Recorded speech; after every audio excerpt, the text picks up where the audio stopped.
60-year journey has seen a checkered history.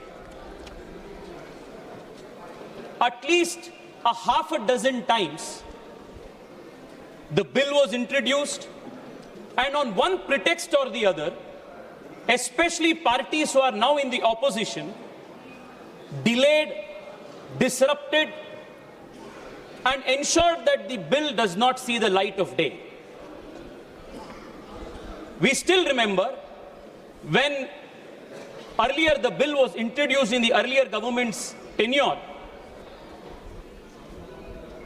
leaders from Samajwadi Party and the RJD tore up the bill in this house and said this women reservation bill will pass only over my dead body. The country remembers this kind of emphatic opposition that they gave to the women reservation bill at that time. ये अटके रहा था, 30 साल के लिए अटके रहा था।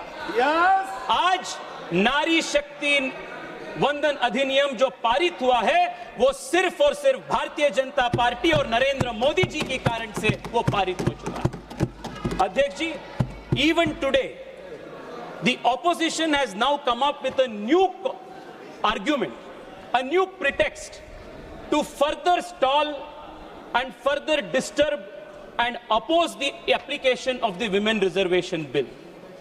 And the new pretext that they have come up with is this vacuous opposition, this baseless opposition to the delimitation exercise.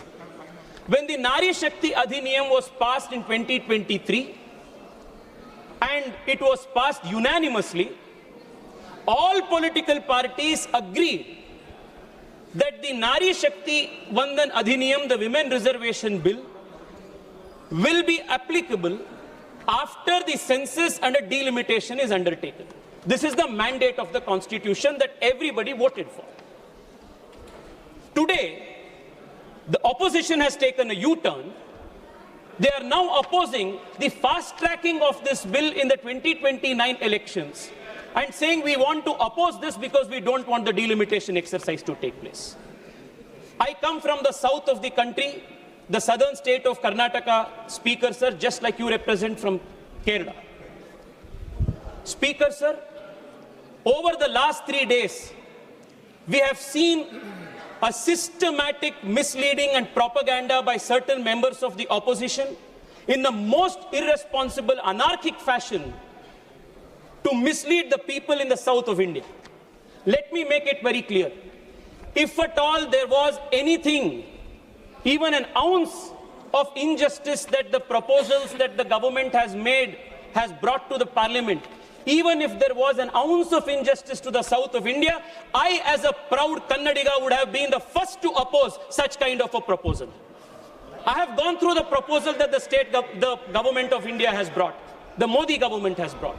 I am saying this not as a member of the BJP, but I am saying this after thoroughly examining all the 3 proposals, that other than the practical proposal that the Modi government has brought for delimitation of seats in the country, the south of India and the smaller states of India that have controlled our population, we could not have got a better deal than this. This is the best deal that the Narendra Modi government has provided.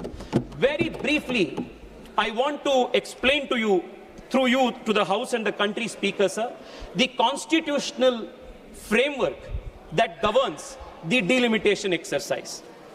My learned friend Gaurav Gogoiji was in his speech mentioning that we are bringing the delimitation exercise through the back door. I want to very clearly make it clear to him that the delimitation exercise is not a backdoor exercise that the BJP is doing. This is a constitutional mandate of Article 81 and 82. We are only purely following what the Constitution asks us to do. There are 3 primary articles that govern the exercise that we are now conducting, Speaker sir. Article 81, Article 82, and Article 330A of the Constitution, which provides for women reservation. Let us examine all the 3 articles briefly and summarily to understand what the articles essentially say. The first article, 81, determines the total number of seats. It also says that the total number of seats meant to the Lok Sabha, the House of People, must be divided across the country in such a manner that the ratio between the number of total seats and the population of the state is, so far as practicable, the same for all states. This is the first requirement.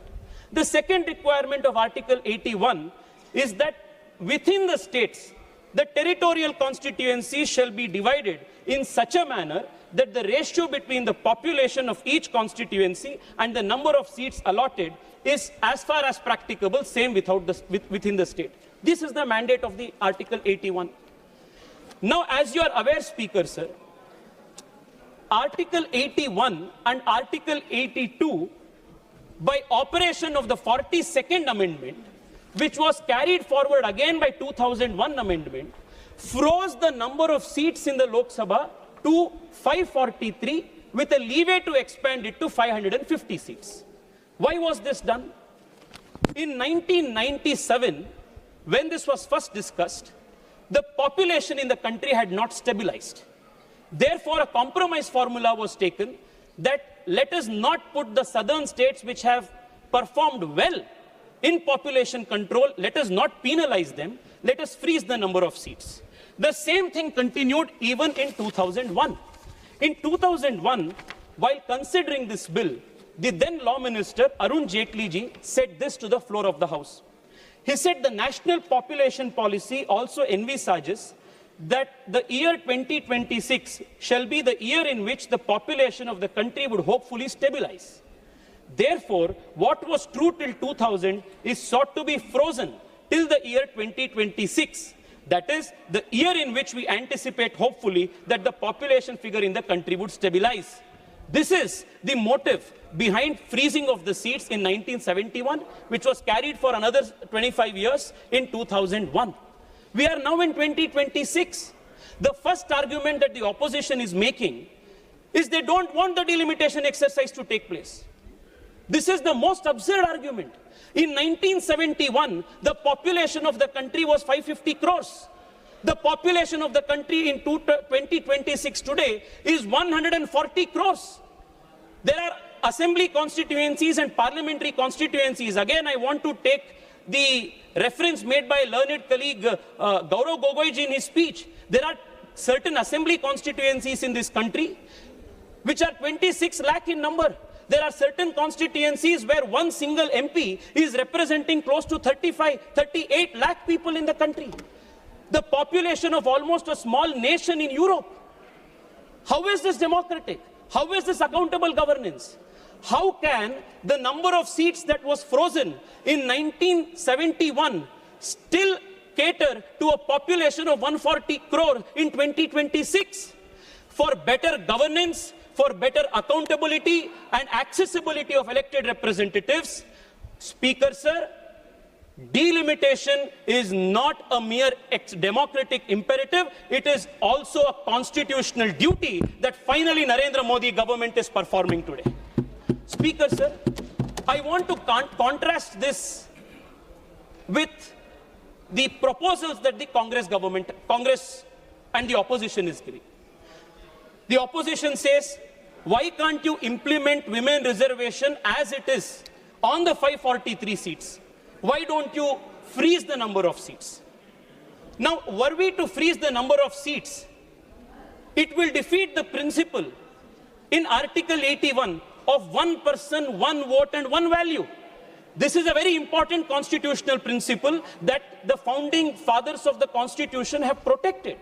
You cannot be having a seat where 8 lakh or 9 lakh people will be one parliamentary constituency and another constituency with around 30 lakh people represented by one MP. It defeats the very purpose, which is why Constitution mandated that 2026 shall be the year where delimitation of the seats shall take place. All that the government is now trying to do is fulfill this constitutional mandate.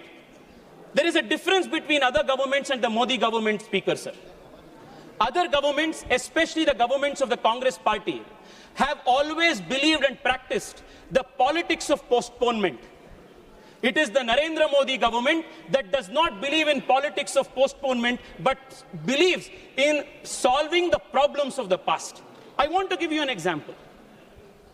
OROP was pending from 40 years. What did earlier Congress governments do? Postpone it. Article 370 was pending from 70 years. What did all these governments do? What was supposed to be a temporary provision, they converted into a permanent provision. What did they do? Postpone it. The Bangladesh and India border swapping deal, for almost 40-50 years, it was kept pending. What did the earlier governments do? Postpone it. It is the Narendra Modi government that solved the 70-year-old temporary provision of Article 370 by abrogating it, because we do not believe in the politics of postponement. We finally solved the OROP after 40 years